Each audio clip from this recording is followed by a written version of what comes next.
If you've been diagnosed with type 2 diabetes, the first thing most doctors will say is cut out the sugar. And as a doctor, I'll tell you, this is absolutely one of the most impactful things you can do. The problem is that most people hear sugar and they picture table sugar. Sugar in tea, biscuits, cakes, fizzy drinks. They do not realise how much hidden sugar they're still eating every day. Sometimes in foods that don't taste sweet at all. In foods they've been told are healthy. And that's why I so often see people who are genuinely trying hard, but their blood glucose aren't shifting the way they've expected.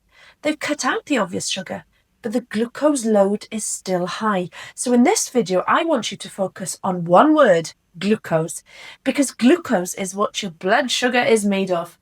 It's the form of sugar that ends up in your bloodstream, and your pancreas has to deal with it all day long. And here's the bit that can feel slightly alarming at first. Glucose is everywhere, not just in sweets. It's in starchy foods, in healthy breakfasts, in drinks, in everyday staples. But don't panic. You don't need to overhaul your whole diet today. You don't need to memorize a million rules. If we just start by cutting down the top 3 sources of hidden glucose that I see people getting caught out on and again, you can make a big difference quickly. My name is Neris, I'm a GP, and I've been helping people improve their blood glucose with lifestyle changes, helping them reverse type 2 diabetes and come off medication for good. And I've been running programs for nearly a decade now. So let's start with number 1. First is smoothies and fruit juices. Now, here's the problem. Fruit is natural. Fruit has vitamins, so people think it must be good for me. But when you blend fruit into a smoothie or you drink fruit juices, you change the way it behaves in your body. You've taken something that would normally be eaten slowly with chewing because it's bound to fibre, and it's been turned into a drink you can swallow in 30 seconds. And you've also made it very easy to have a lot of fruit in one go. A smoothie might contain 2 bananas, a handful of berries, maybe a mango, but you'd never sit down and chew that much fruit in one go. But drinking it, easy. So what I often see is people starting the day with what is essentially a fast, big hit of glucose, and then they're surprised when their blood glucose is high mid-morning and they're hungry again by 11 a.m. Now, the solution is not necessarily to never eat fruit again. The solution is eat your fruit, don't drink it. If you do want fruit, have it whole, as nature intended. Have it with a meal. Have a small portion with something that will slow the glucose peak down, like full-fat Greek yogurt. Nuts, seeds. Fruit, I'm afraid, is nature's sugar. But if you do love the convenience of a smoothie, the problem that arises is this. People use it as a breakfast, and then they're starving. So if you're going to do it, at least make it behave more like a meal. Add protein to it, and be honest about what's in it. For many people with type 2 diabetes, though, the simplest win is just to stop drinking your fruit. The second is oats, granola, and healthy cereals. This one upsets people because they've been told for years that oats are the gold standard food for diabetes. And I'm not here to say oats are bad. I'm saying for a lot of people with insulin resistance, oats can behave like a bowl of glucose. And I'm a big believer of setting the day up well with breakfast. And there's a problem. Cereals are really bad news. All of them. Granola is advertised as healthy, but please be careful if you've got diabetes. And as I said, oats are still a starchy carbohydrate.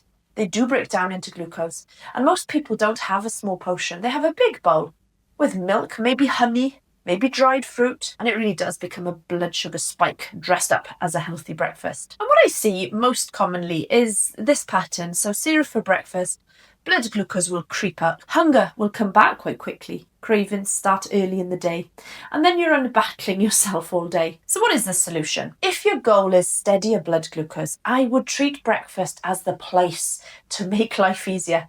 Swap the carb-heavy breakfast for a protein-based breakfast.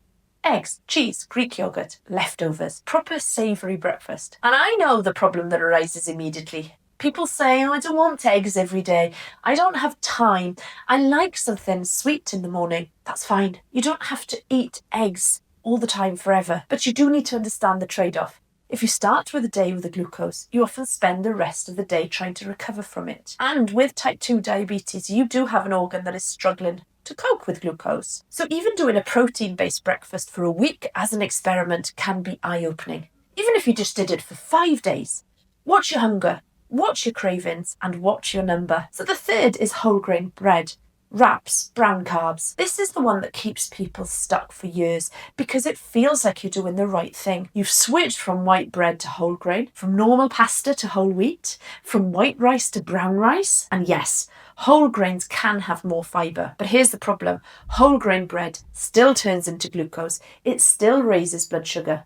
And for many people, the issue isn't just the type. It's also the frequency. So if you're having toast for breakfast, a sandwich for lunch, and then a small portion of rice or pasta at dinner, it is 3 big hits a day. And your pancreas is having to respond to that all day long. So the solution here is not necessarily never eat bread again.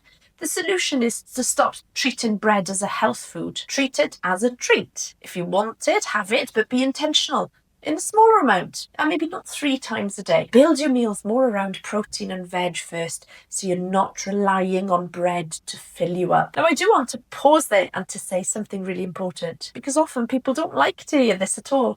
You might be thinking, well, if I can't eat bread, there will be nothing left. And that is something I hear every day. I'm not saying this is easy, but this isn't about removing everything. It's about removing specifically the thing that spikes your blood glucose the most so you can get control back. Because this is about thinking what you have to gain. There is nothing more important than health. Trust me on that one. I've had so many people in my programs that are shocked about how they feel afterwards. So much so that they don't even want to go back to eating bread. They've got energy. They sleep better. They've got less ache in joints. Cravings calm down. Sometimes it stops. And it stops feeling like you're fighting yourself all day. So let's pull that all together. If your blood glucose aren't improving, check these 3 healthy traps. Number 1, smoothies and fruit juice. Eat fruit, don't drink it. Number 2, oats and healthy cereal. Try protein-based breakfasts instead. Number 3, whole grain bread and wraps. Stop treating them as health foods and start treating them as treats. And if you want to know more here, to lean in and to make meaningful changes that actually make a difference, I've put together a free 3-part health breakthrough video series. It's designed for exactly this moment when you're overwhelmed, when you're trying hard and you want a clear path that actually makes sense. There is so much waiting on the other side of this. Steadier blood glucose, fewer cravings, more energy, and that feeling of being back in control of your health. So go and watch that series. It is free and it'll give you a clear next step. The link is in the description. And of course, if you want more practical videos like this, subscribe to the channel because I post regularly, and I'll see you in the next one.